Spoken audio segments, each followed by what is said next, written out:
So today we're not going to continue the text because there's too much going on to go from a text, right? Even though I have a lot of text in front of me. You can do anything you want. Yeah. Well, that also. Irrelevant. What is relevant is Purim. Yeah. And Purim is one of the biggest examples of movement from faith into confidence.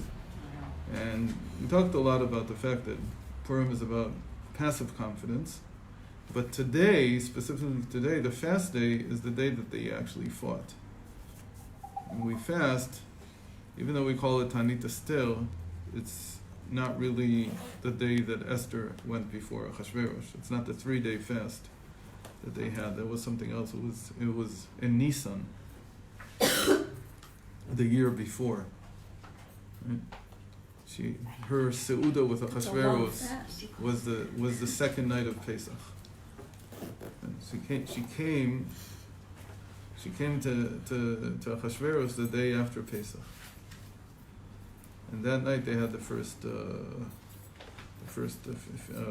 Mishneh, and then the next night she had the next one. And according to that, they fasted on the first day of Pesach. There was no Seder night that year. And so a lot of people know the chronology. But the chronology was that all this, everything that we're familiar with in the story. The problem with the story is that it's over 12 years. And you don't really see the progression, you don't see how long things take until you actually look at it with the dates.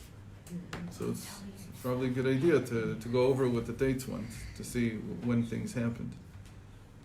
So this was in the 12th year, after everything had ensued already, and then she came before Achashverosh in Nisan. And then Purim was the next Adar, meaning 11 months later. And the day that we fast today, the day before Purim, was the day that they fought, the 13th of Adar. That was the day that they fought against the people who came to kill them. So obviously it's not completely passive, but it's passive in the sense that they could only defend themselves. They weren't allowed to attack, which is okay. So obviously it's better to attack if you can, but if you can't, then at least you should be able to defend yourself. And it was a big deal because before then, there was a whole question about whether the Jewish people even believed anymore in their uniqueness. And that's how Haman described them, that they're separated and they're dispersed over all your kingdom. And for Mordechai to send out the letters that he sent out, the edicts that he sent out in Nisan, right? In Nisan he sent them out after the whole thing with Haman happened and he was hanged and so on. So there were 11 months until the D-Day, which was the 13th of Adar. And he wanted to cancel the first edicts, but the king told him that an edict that has been signed and sealed with the king's signet ring cannot be canceled. So Mordechai did something which required a lot of bitachon, a lot of confidence. He sent out a second set of edicts, this time saying that the Jews can defend themselves. So essentially, it's a natural thing for a person to want to defend themselves. But you have to understand that if you have to actually send that out, so two things are going on. One is that it was prohibited for some reason in the Persian Empire for a person to defend themselves. Oh, it was a Persian. All of them? Why? Anybody? Because it was a royal edict that they could kill them. Yeah, so they were under the impression for a year, almost a year, not a year, but for a few months, that they were going to be killed. There was no way to stop this. But think about it in terms of the Holocaust, same thing, Yes. that you've got a kingdom that's against you. It causes people to freeze and not use their natural instinct. Most of the people in the Holocaust weren't able to fight back in any way because it was hopeless, because you're not fighting one individual. It's like you're fighting the entire Wehrmacht. It's like, so you You can't even see yourself doing it. So Mordechai, his edicts, what he wrote in them was to summon up the natural tendency for a person to defend themselves, and here really was to bring about and to strengthen the passive confidence in the psyche, which turned out to actually be very even active, because even though they couldn't attack first, or at least they were attacking because they were being attacked. It wasn't like completely that you catch them by surprise. Everybody knew what was going to happen. So it was more a defensive war than an attack war. Like what Israel did in 1967 was more of attacking, because even though everybody knew that the Arab armies were going to attack, still the preemptive strike caught them by surprise. And that they couldn't do here. There was no way to catch them by surprise, because they couldn't do anything before the 13th. That was the date that both sides had been given permission to fight each other. So it was very complex, this whole situation, and it requires a lot of confidence that you can come out on top. So we see that this worked. This actually probably worked, because many of it's almost like there's a psychological war going on. Because we see that before the 13th of Adar, many of the non-Jews who were known to be, haters of the Jewish people, they converted in a certain sense, that they switched sides, because they felt that the strength was with the Jews, not with them, for whatever reason. So there was a psychological war going on all year long until this happened. You have to imagine 11 months of waiting for this day on which all havoc is going to break loose, and what you have to go through. So this day that we fast today, that's the day that everything happened, that both sides fought each other, and it's a well-known thing that the people who go out to war, they of course don't fast, but everybody who's not taking an active part in either fighting or supporting those who fight has to fast. That's a halacha. So we fast as if in support, because as Rizal said, these days they happen again every year. So we're not, I don't know if we've talked about this in the past, but if you really want to kind of expand your consciousness about who you are, so you have to understand that you're also not here. You're also a person in Shushan and in the Persian kingdom on the 13th of Adar of that year. You're also, part of your soul is there. So the part of your soul that inhabits your body here, so that part needs to fast, because it's only supporting. You have to understand that when they were fighting, it wasn't just the people, the Jews alive at that time that were fasting. All the generations of Jews were fasting and giving them support, moral support. So it's like we're still fighting that war in some place, not us. It's whoever was alive there. But because Hashem, time is immaterial. Everything is happening at the same time. Everything, there's past, present, and future are one thing. So before Hashem, when He looks at us, so He wants to see that all the Jewish people are supporting. Okay, so the question then becomes, what about the Jews who were before the 13th of before that year? Are they also fasting? The generations before Shushan. So that's a topic for a different class. How you straighten that out? Okay, but you have to know that we're very complex in terms of our spirituality. In terms of physical, obviously our physical is just here, but in terms of our spiritual nature, the spiritual nature is very complex, and so we belong to many generations, and all these generations together are fasting right now to support their war that already happened, already finished. We know how it finished, but it didn't really finish. So that's why we take from it. Why is it not really finished? Because we have something to take from it. So what do we have to take from that transfer to confidence? We also have to, this is the day that we strengthen our confidence. So we have to understand, to understand really what was going on, we have to take a step back to the first encounter with Amalek. And when was the first encounters? When we came out of Egypt. And they were the first ones to accost us, to fight. And what did Moshe Rabbeinu do? He sent Yoshua to fight. Why did he send Yoshua to fight? He should have gone himself.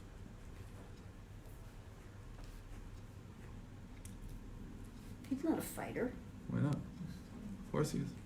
Moshe? Moshe Rabbeinu's. When you, Yeah, but he's, not in he's that the way. he's the leader. Yeah, but So why you send somebody else on?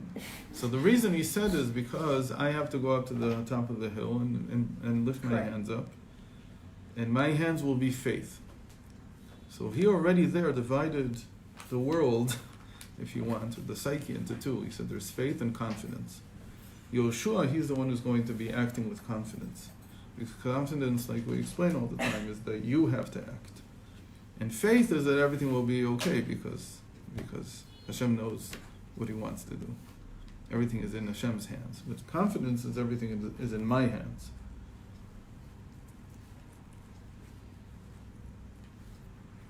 So Moshe Rabbeinu, he goes up to the hill and he lifts his hands up because the problem with Amalek is that they take away your faith.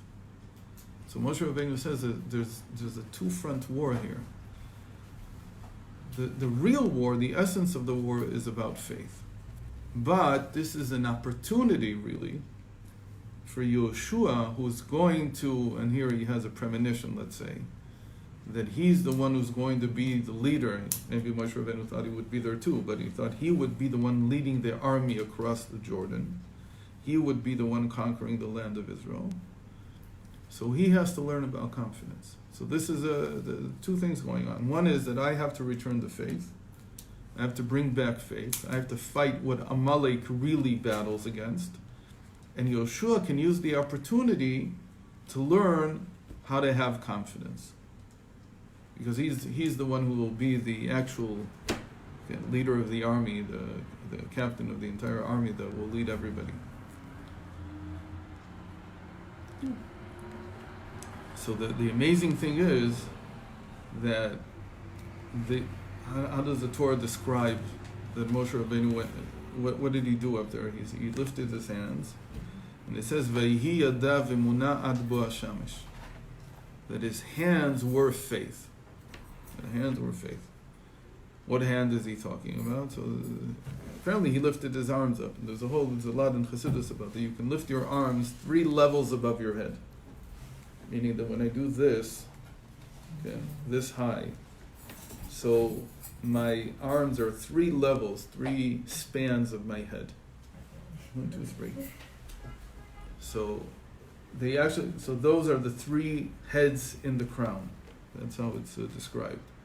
That when I lift my arms up that high, I'm accessing all the way up to faith. I want to reach all the way up to faith. Up to here would be to pleasure, and here is will, where my brain is, where my head is. Right? Because the head of what we call the elongated head, the Reisha de Arich, which is the willpower, is in the skull. But above the skull, there's 2 levels. So we don't. Those are the Chaya Yechida. But in the crown, they're what we call the head of pleasure, Leisha De'ayin, the head of nothingness, and the second one is the head of faith, the unknowable head. So Moshe Rabbeinu was reaching all the way up there to give them faith. And then the Mishnah says in Rosh Hashanah that don't think that it was just Yoshua with his army that won. Rather understand that it all came from faith. In fact, that Moshe Rabbeinu lifted his arms. So it's not the lifting of the arms that itself does it. It's rather that this reminded them of the faith. That's what Amalek fights against. He fights against faith. So then the question becomes, why didn't Yoshua finish the job? It only says, "Vayachalosh Yoshua et Amalek ve'et Amo lefi charev." It says that he weakened them with the sword, but he didn't finish them off. Why didn't he finish them off? So the inner reason is because Amalek still had something to give us. We still needed him. Yoshua knew he still needed him. It's a very strange thing. It's almost like the person who says to himself deep down inside, he says, I don't want tests. I don't want any tests. But inside I feel like, wait a minute, I'm not yet 100% finished with my tests. I still need something. What, was it in this week's part? Is it okay to ask a Yeah, question? of course. Yeah. That it said we will blot out Amalek, Right. but we should never forget. Good. Exactly. So you This still have is something the to gain concept, from it. right? That you're, Right. yeah. So there, he's already blotted out physically, and it only remains. Only remains in your mind to give you something. But here, they still needed him physically. Ah. It was something more. Why? Because Amalek teaches you. He takes you down from faith in order to teach you confidence. Hmm. And Yoshua knew that he needed more confidence. You would need more confidence in order to conquer the land of Israel. You need a lot more strength in yourself to be able to carry out the task of conquering the land. It's not so simple. And Hashem wants you to conquer it, not him. He says he can do it by himself. But he says, if I do it by myself, he says, then it'll become desolate. The idea of desolation is that a person who gets everything for free, just from without his actions, he becomes desolate in his psyche. He becomes empty. He has no willpower. He has no ability to do something with his life. It's not a good thing to receive things for free. So if Hashem says, if I do it, and you're not the ones responsible for it, so you'll lose from it. I don't want you to lose. I want you to gain. Because conquering the land of Israel is just a symbol for conquering your own evil inclination, because it's the land of Canaan, it's called. And Canaan, Kanani, we've that's done. what my dog is. Oh, Kanani. Oh, Canaan. thank you. That's funny. She's answering a question from 10 No, minutes ago. that's really. I said You it's a came up with holy that? dog. I couldn't You came remember. up with that? What? You came up with that? No, that's really a name. No, Oh, I thought you meant canine. a breed. Like It's a breed. it's a breed here, Kanani. Oh, okay. So, I don't trust their breed names. But the fact that you said canine is like Canaan, Yeah, Oh, that's very where it's deep. from. It's a that's very deep. Very deep. yes. Yeah. Because a dog, we've Yes. talked about this, Kelev equals Yes. 52. It's the symbol of the animal soul. 52. Whose number is 52? Kelev Kelly. Caleb, right. equals Be'ema. It's the same thing. Hmm. So it's a very big deal that if you can train a dog, you can train yourself. Good? Have you trained her yet? She trained? And he becomes the biggest helper. Okay. Not And this he- one. and he- Not Kanani's. Okay. I thought she was a retriever or something like that.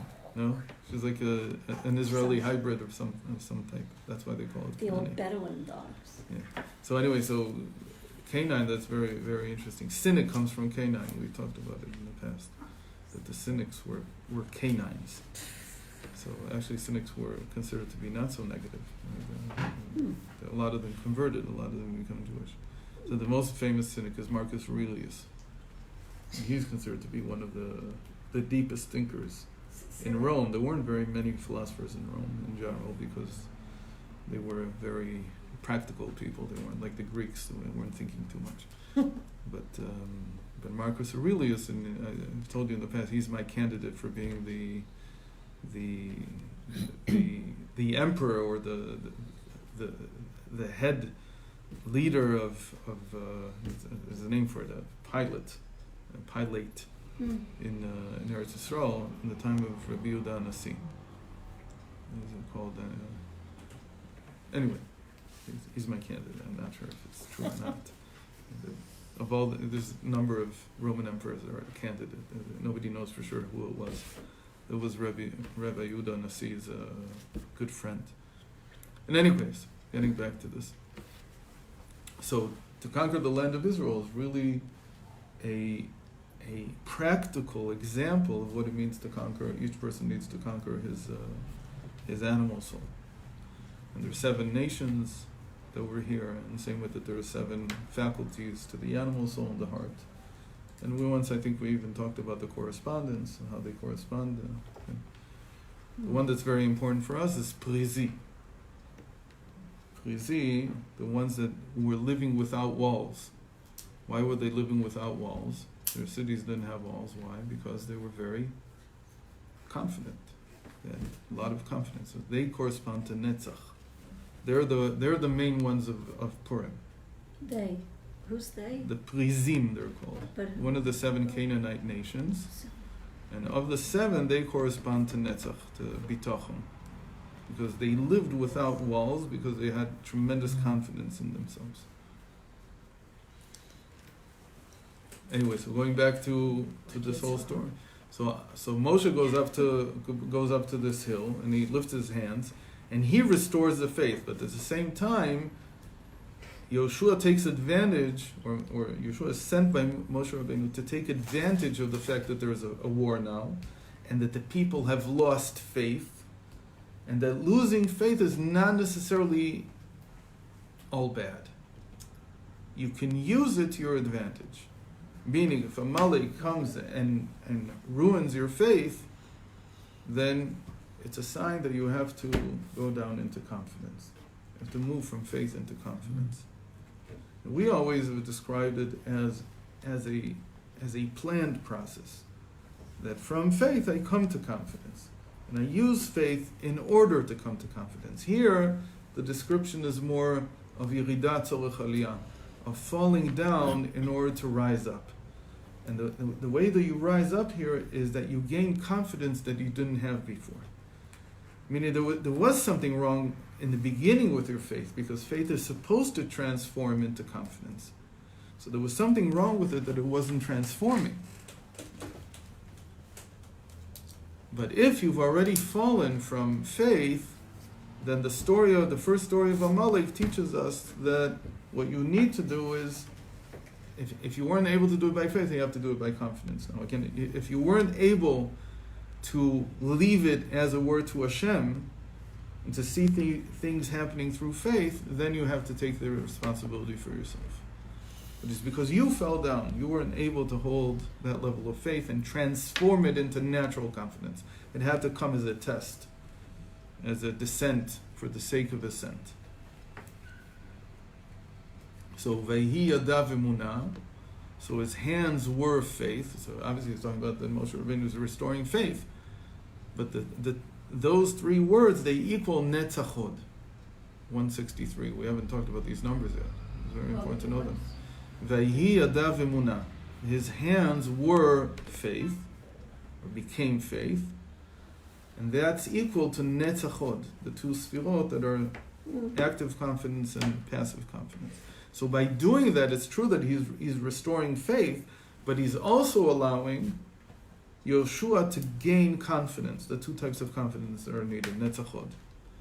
What happens if we add Vayhi Yadav Emunah ad bo, until the coming of, the end of the verse is the sun, until the sun set, until the setting. So if we just add ad bo, see if I remember, I don't remember.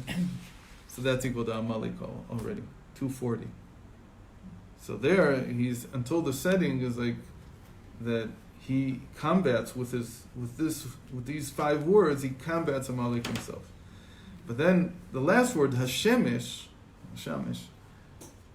that last word, if we add it, then everything becomes 885, which is 5 times 885, 5 times 177. So 177 is a number we've also not mentioned, unfortunately. And it's usually the 177 in Torah is Gan Eden. That's what it's equal to. 177 is Gan Eden. But here 177 is, you can guess. I need to guess. Yeah. Is Emunah plus Bitachon together. So 5 times Emunah Bitachon is Vayhi Yadav Emunah Ad Bo Hashamesh. It's a beautiful thing that he's giving faith, meaning his hands have become faith, but he's giving Yoshua through this confidence. And just his hands, Vayhi Yadav Emunah, that's Netzach and Hod.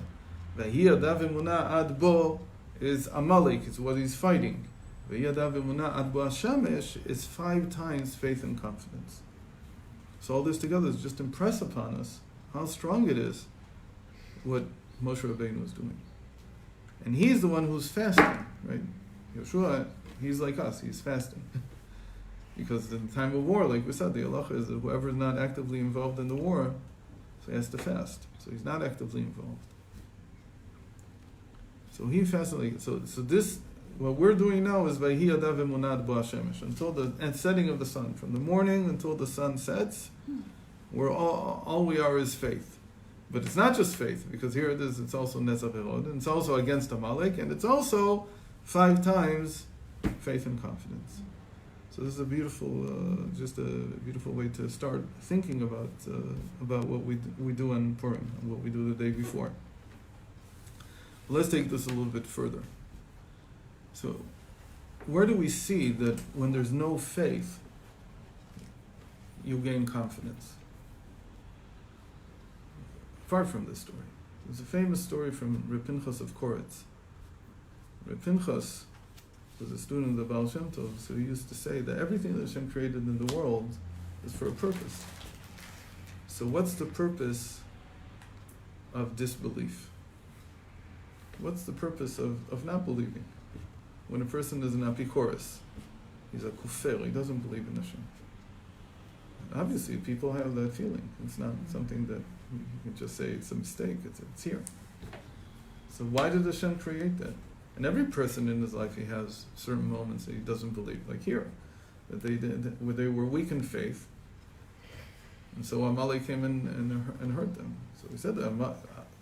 So here we're saying that Amalek was hurting their faith, but sometimes you have to act like Amalek yourself, for yourself, because your faith is not strong enough. So you have to use sometimes kfirah. The person who made a big deal out of it was Rav Kook. I don't want to get into his explanation of this whole thing, but really the source is Reb Pinchas of Koretz. He was the first one to ask this question, as far as I know. So what did Hashem create this belief for? What did he create kfirah for? It's called kfirah. And What is kfirah? Kfirah really comes from the same word as kfol. Kfol means Kaful? like kaful, okay? Like Double? frozen. Like kfol is like when things freeze over. So it's called kfol. What did Amalek do to us? Asher karcha baderech. So you can translate it either as what happened to you on the way, that they happened to us on the way. It's happenstance. Or you can say that it means Asher karcha baderech, and that's how Rashi explains it. He made you cold. And he made you frozen. So when you're frozen, you don't believe. If belief is warmth. Okay. Karcha is with a cook. Right. Karcha. So he said, here's what. So he said, why did Hashem create? And this is particularly related, as we'll see in a moment, to tomorrow. Hashem created this belief for tzedakah. Wow. Why? Because it says if you see somebody who's poor and they don't have enough, and so you say, I believe in Hashem, and everything is under providence. So if Hashem decided that this person should be poor, it's probably the best thing for them. And it says if you believe that, which is true, it's not that it's not true, it's true. It is the best thing for them. But here you have to exercise disbelief. You have to know how to place doubt in your own understanding of belief. You have to use the suffix of Amalek, right? The famous gematria from the Baal Shem Tov, that's Amalek equals suffix. You have to be skeptical of your own belief. Do I really believe this? Or am I using it as an excuse? If it was real belief, then that belief by itself would probably be able to help the person. Probably bring him out of if I really believed it, then the belief itself could change their reality. But since I don't really believe it, it's really just an excuse that I'm using. So if I'm using it as an excuse, as the Reb Pinchas of Koretz, I have to know how to be skeptical about my beliefs. That maybe they're not 100% correct. Maybe they're not 100% frank and true. But rather that they're serving some purpose by me. And if they're serving some purpose by me, that's not good. Because belief should be pure. And pure belief, like by Moshe Rabbeinu, it can give the other...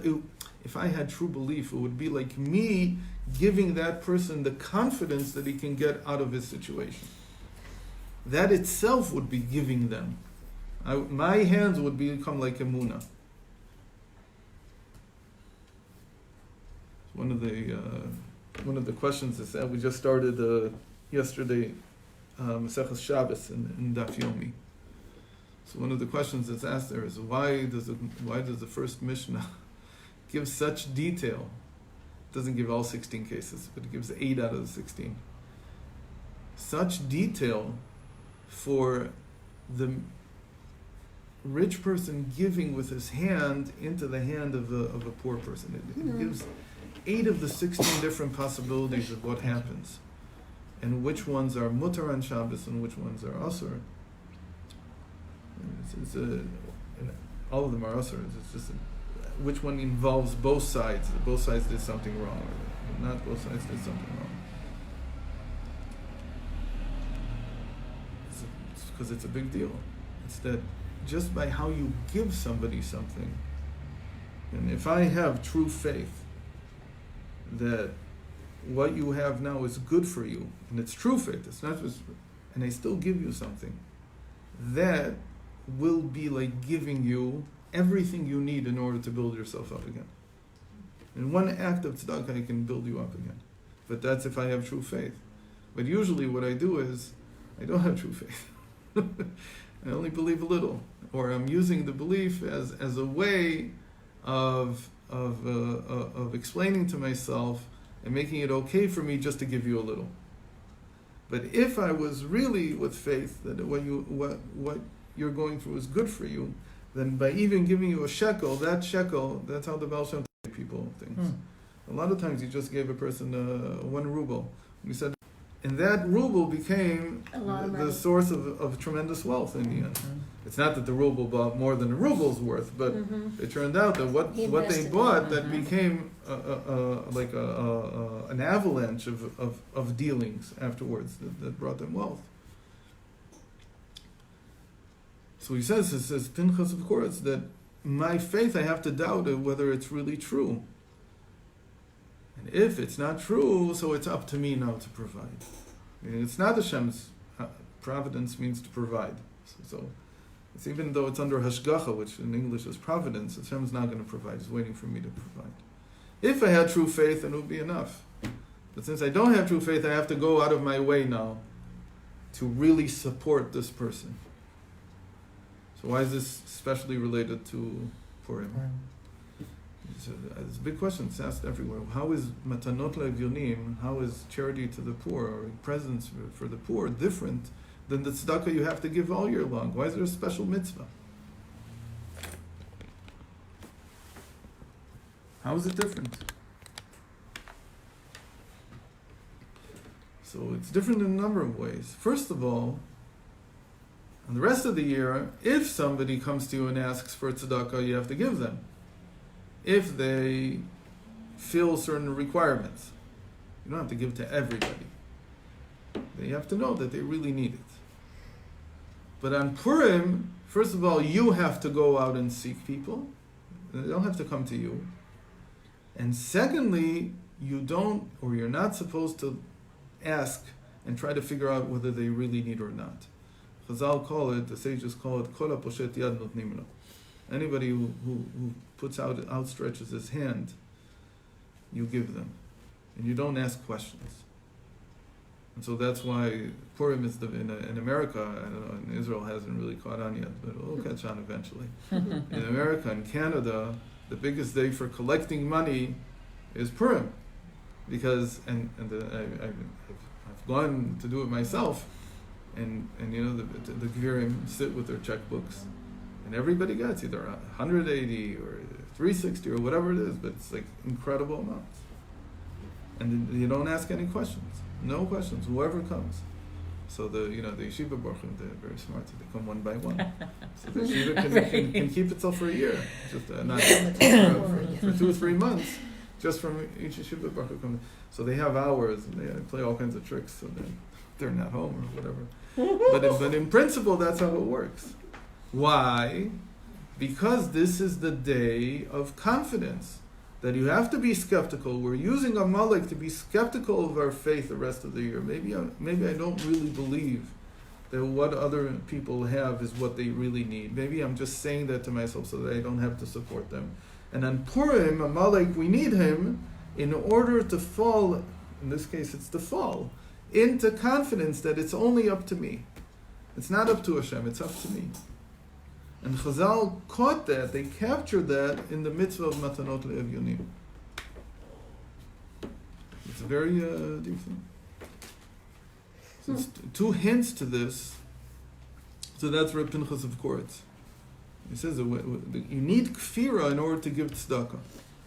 It's not that you don't need it the rest of the year, you need it the rest of the year also. But on Purim, it's like we tell ourselves the whole story of Amalek and the Shabbos before also, starting with the war with that Yeshua had, in order to strengthen these qualities of confidence, active confidence, hopefully not just passive confidence, but active confidence that we can do things, that it's up to us. And not to count on Hashem, as it were, because I don't really count on it, because my faith is really lacking in a certain sense. So this helped me a lot this year to really go and try to go completely out of my way this year to give a lot, and to really try to use that confidence that it's up to me. So if I can't do it with faith, if I can't look at the person and strengthen him with faith, maybe I can strengthen him with the 200 shekels that I'll give. And that 200 shekels will make the difference, because that's what this day is about.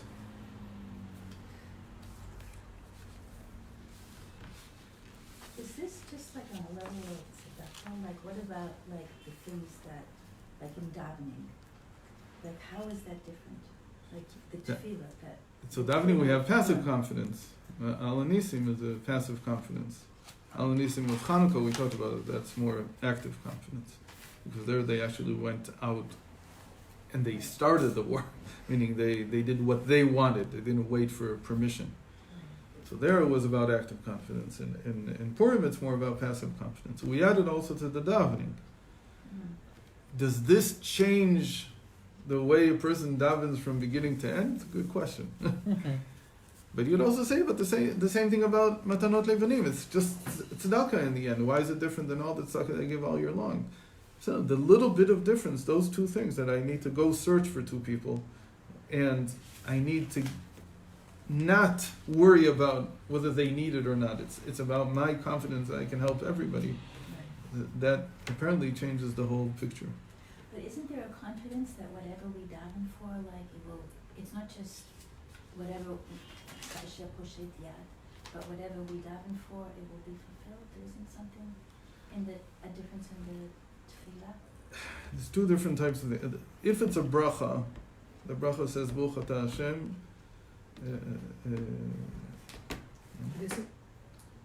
You're What's talking a about bracha? just on Purim. I'm talking about Purim. Davening on Purim. There's something on Purim that says that whatever we ask, Hashem will give us. Said us, because Hashem is also, we're pushtei yad also. It's like that we do this, so Hashem does the same thing. Mm-hmm. So it's also, what you're saying is that apparently we're moving Hashem from faith into confidence also. That He also has to act with a lot of confidence that, you can actually change people.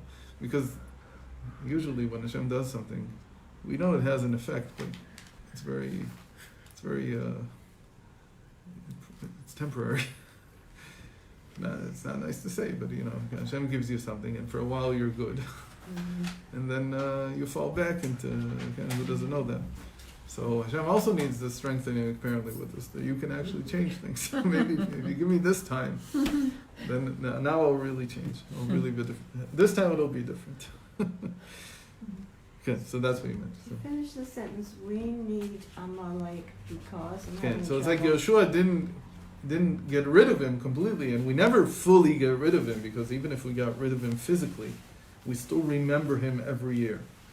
So what does he add? What does he add? Why do we have to remember him? Because he adds confidence. he moves you from faith. It's like he cleans the faith out. He like shows you that you're not, your faith is not whole, and so you fall because of that. But it's good to fall because of that. How does he show your faith is not? Because you don't really believe. You believe, but you don't really believe. That's what it means. And he goes after the weakness. Mhm. The weak. He's able to bring skepticism into your faith. And let you see it. And then you see it, and then you fall. But the fall is not so terrible. That's what we're saying. That the Yerida here, the descent here, is for the sake of ascent. Because when you fall from faith, even though it's not the way we've been teaching all the time, that you start with faith and then you move into confidence, and that's a premeditated move. You understand that confidence is the manifestation of faith.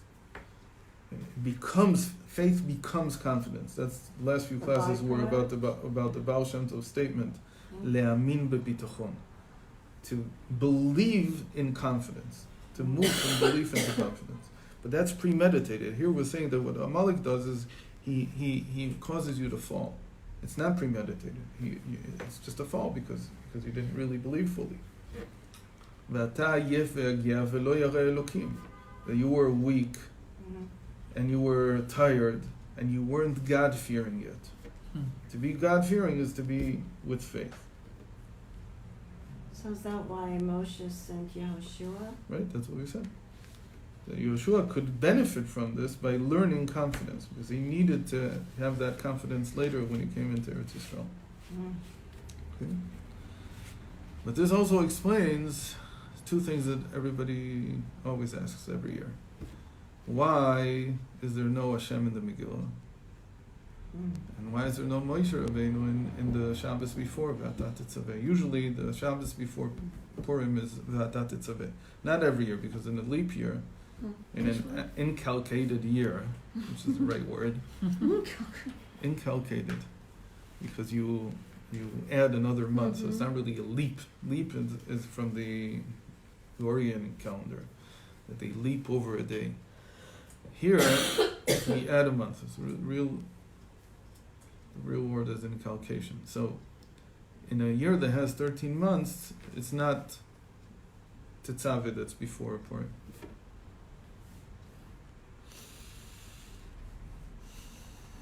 But there's the same phenomenon that Hashem is not mentioned in the Megillah, and Moshe Rabbeinu is not mentioned in Tetzaveh. Why isn't he mentioned? So what's the usual? The usual answer is because of Kitisa.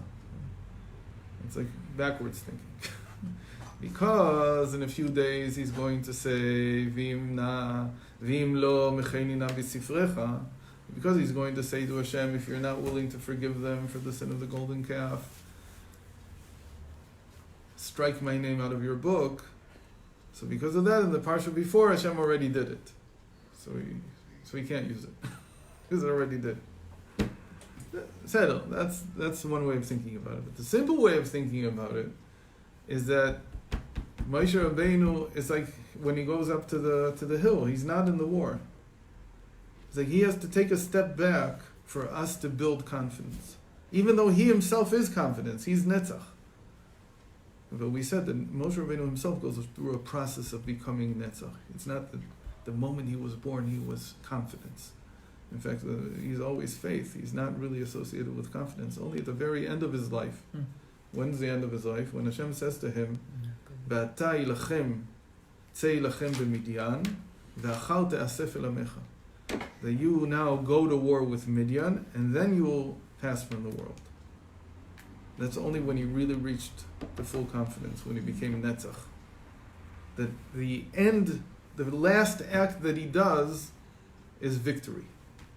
It's like that's what we learn, that every tzaddik, the day on which he passes, that's the day that all his actions are elevated. The essence of what he's done in the world is elevated. So in the end, everything was really learning about victory. We said that's what Moshe Rabbeinu, when Hashem told him to take his shoes off, was telling him the way that you're in the world now is not going to work. I have to teach you confidence. So you have to take off your shoes because that's how you're connected to the world now. The connection that you have now is not going to serve you well. So Hashem teaches him confidence throughout the 4 books of Exodus to Deuteronomy. Do the other tzaddikim need to have a malik? Every person has right? an Like- Amalek. Yeah, we all do Purim. So at some level, Right. we're always being contested about our faith. We're always being challenged. But the Purim is the day we're not afraid to do the challenge. Why? Because on this day you build confidence. So Moshe Rabbeinu, he's out of the picture, and Hashem's out of the picture. So who's left? We're left. They have to take a step back for us to learn how to take care of things by ourselves. Because otherwise, what do? Meaning, in other words, if Moshe Rabbeinu was fighting with them, then they would all count on him. If Hashem was there, you would count on him.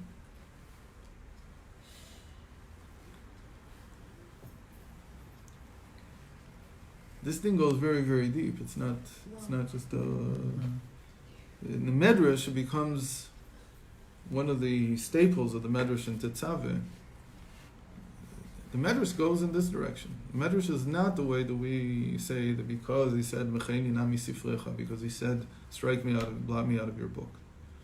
The Medrash and Medrash Rabbah, if you read the whole Medrash Rabbah and Tetzaveh, it's not very long. It's only 3 chapters. It's really short.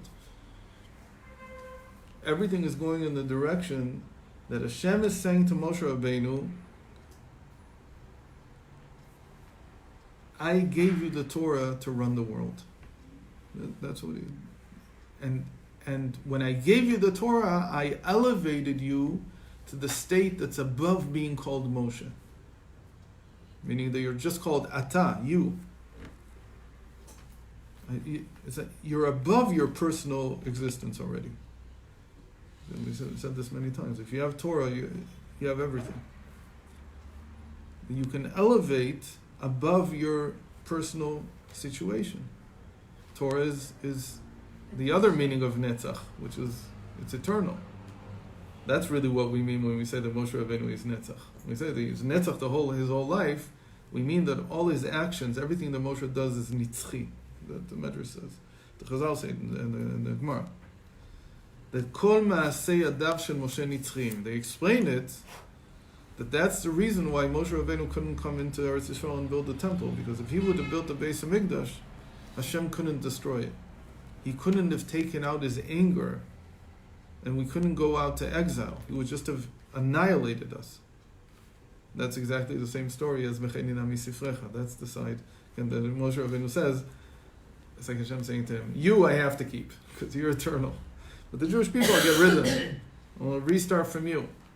So it's the same thing as saying that everything that Moshe Rabbeinu does is eternal. You can't get rid of it. So if you can't get rid of it, you're stuck. So that's the meaning of Netzach, Moshe Rabbeinu being Netzach his whole life. But what we're adding is that it also means victory. But now let's go back to the idea of Netzach. So here Hashem is telling him, the moment that I gave you the Torah, you became eternal. You're above the personal, the private individual called Moshe Rabbeinu. So there's also, but now you're Ata, just you. Ve'ata tetzaveh, and especially this is strong at the end, because the whole parsha is mentioned many times, never in his name. It's always Ve'ata, Ve'ata, Ve'ata, Ve'ata. In fact, Ve'ata tetzaveh equals Bereshis. It's like Hashem is going back to recreating the world, this time with Moshe Rabbeinu. You. Before it was, Hashem created the world with the Torah. Now he's creating the world with the Torah that he gave Moshe. So this is an elevating him to his higher essence. It's not... So, where's Moshe Rabbeinu's higher essence? It's in the Torah itself. So now we can also understand that the moment that Moshe Rabbeinu is gone, we can re-accept the Torah in a way that we weren't able to accept back then. There, what was the saying? The saying was, "Va'ish Moshe lo yadanu me'hayaloch." Because we don't know where Moshe Rabbeinu is, this whole Torah that he gave us, we don't know. We don't know what to do. And so they built a golden calf. And here we're saying that even though Moshe Rabbeinu was gone, we didn't see him last Shabbos, he wasn't here, Ki'imu v'kiblu ha'Yehudim aleim. We accept the Torah again, this time, even though we don't see Moshe Rabbeinu. Not only do we not see Moshe Rabbeinu, we don't see Hashem. Because we're so confident that we can carry the weight of the burden of the Torah. We know what to do with it. We know how to change the world. Because all you need is the Torah. So this is the crux of it. There's a few other things that can be learned. But for instance, one of the main things that I had a problem with this for many years. I couldn't come myself to break free of my Occidental habits, my Western attitude. Western attitude says that anytime you give somebody power, it'll corrupt them. And obviously, absolute power corrupts, absolutely, and all those different things. There's a very strong suspicion of people in the Western tradition. It's not like that in the Eastern tradition. That's why the East is more based on despots and people who have a lot of power. And so America tried, or Obama, I don't want to say America, Obama tried to make the Arabs democratic. Didn't work. Why did it not work? Why can't it work? Because they don't have the natural suspicion, they don't yet have enough natural suspicion of people having too much power. So, and democracy works because you don't want somebody to have too much power. What's going on now in Israel is that the Western attitude is trying to fight against the Eastern attitude. The Western attitude says, it doesn't matter if this prime minister did something or not. After 20 years of being prime minister, he must be corrupt. It can't be otherwise. It's like it's this tremendous suspicion, and it could be that it's true. It's not the point. The point is that it's like ingrained. It can't be any other way. And the Eastern attitude is, even if it's true, it's not corruption. It's not really corruption. It's just part of what it means to have power. That's how it's looked at it. Okay, that's what's going on. Sounds what? People, Familiar. even if they're willing to concede that he's a shady character, according to Western standards, but that doesn't mean anything because Western standards are too suspicious. They don't understand that to run something, you have to do some shady things. It's just how life is. It's not going to change because you decided. So how do Western countries get rid of their suspicion, or how do they reset? That they put a term limit, so you can be a prime minister in England, twice. You can be a president in America twice. You can be a president in France twice, even though in France it's 10 years. In America it's 8 years. The difference is not that big. But 20 years, that's already despot. So you can't get rid of your suspicion. That's what's at the core of the whole thing. So it took me a long time to get rid of my suspicion, not about politicians. Politicians, I know they're corrupt, because they're not really about, because that the Western attitude is right about. It took me a long time to get rid of my suspicion about somebody who would rule according to Torah. Because I thought that, again, even if I believe the Torah is different, and I believe that somebody who upholds the Torah is different, it was hard for me to see the combination being different. Because I felt all the time that if I would give somebody who was according to Torah absolute power, they would necessarily be corrupt. And they wouldn't uphold the Torah.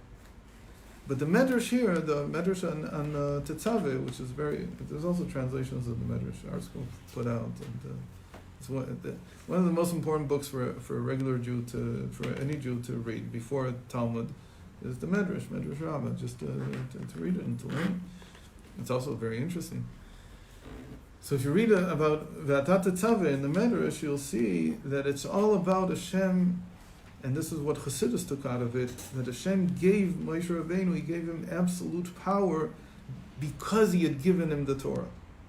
And the moment that he did this, he expects from him something that is far beyond his individual nature.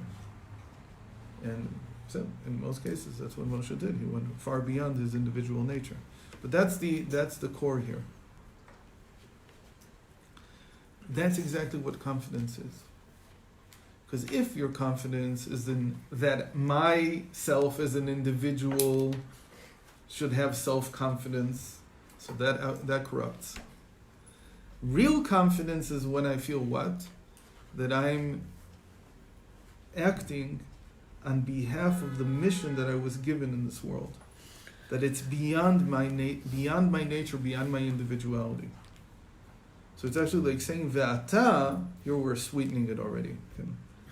The submission was Ve'ata Tetzaveh, that doesn't say Moshe Rabbeinu's name because of, he said, strike me out of your book. The separation was to say, the first thing is that Moshe is like elevating to a higher state in order to allow us to develop confidence, to take things into our own hands. But the sweetening is to say that within each one of us, if you can't reach the level of thinking about yourself as ata, as just you, not by my name, but just you, you were commanded, I can speak to myself that way, you were commanded. When I reach that state, that's when my confidence really becomes authentic. It becomes confidence that I can perform my mission in the world, which you were commanded. I can't even say to myself as I was commanded. It's like, ata tetzaveh, ve'ata. It's you. The beautiful thing is that ve'ata equals bait. It equals house. And that's what Hashem meant when you said, that's what we mean when we say Hashem wants a dira b'tachtonim. That He wants a home, a dwelling place below. It's when a person can call himself ve'ata. If you can refer to yourself as ve'ata, then the confidence that you have is entirely from Hashem. It's all in order to perform your mission. It's not for your self-interest. And that's the true confidence. Yeah. Esther, that's the epitome of Esther. Okay. That's what he says to her. That if you have no name, she had to go down. Okay. So should have the rest of an easy fast, and it should help the Jews who are fighting now in Persia and all over the Persian Empire. And at the same time, it's clear that the Persian Empire needs to fall again. Same people that were there, they're also falling today. They should continue falling. That's good. And the most important thing is we have a lot of confidence and faith on Purim, and act normally on Purim. Wait, I have a question about Yeah, should I turn it off? Yeah. Okay. So why